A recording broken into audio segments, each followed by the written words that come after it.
Ladies and gentlemen, last night at the mighty Macon Speedway, you talk about a show. The POWRi Racing Series always puts on good shows, but last night was exceptional. And the star of the show was Kevin Thomas Jr. from Coleman, Alabama.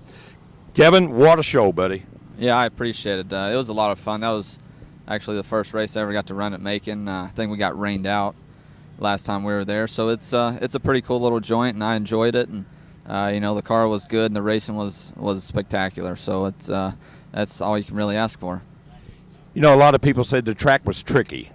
It was a little tricky. But beginning of the night, it was pretty narrow. I had a lot of grip, lower middle of the track, and wasn't a lot of passing. So whenever they went out there with the grader and did a few little things to the track, it kind of dried it up a little bit. It was still a little narrow, and a few people got the top working, and I kind of stuck with that. And then once we got to lap traffic, there's a few different things you could do to kind of manipulate what the guy in front of you was capable of doing. So it was fun, and a lot of tight racing, close racing, but at the end of the day, we all raced pretty clean, and that's one of the names of the game. So I had a lot of fun, and being able to get back in the POWRi car and win again, that was pretty good for those guys. And I just had a heck of a day yesterday. I was pretty tired, so after the 100-mile race at Springfield and then headed on over to Macon, it was a long day, but it paid off.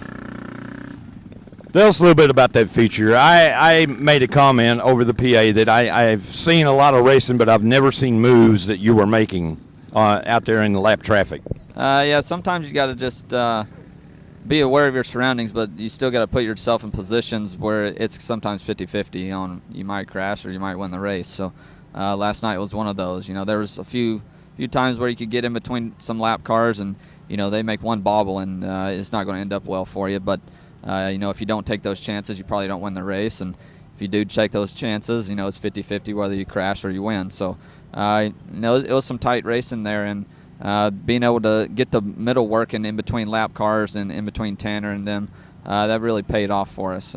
It gave us a lane that was somewhat clear, and obviously it got tight coming up off the corners. It narrows up, but it was a fun race, and everybody did their job. And even the slower guys, they all held their lines and made it fun for us to race. And Tanner and Keith, they did a heck of a job all night. That was just one of those races where it didn't pay to be leading there late at the race.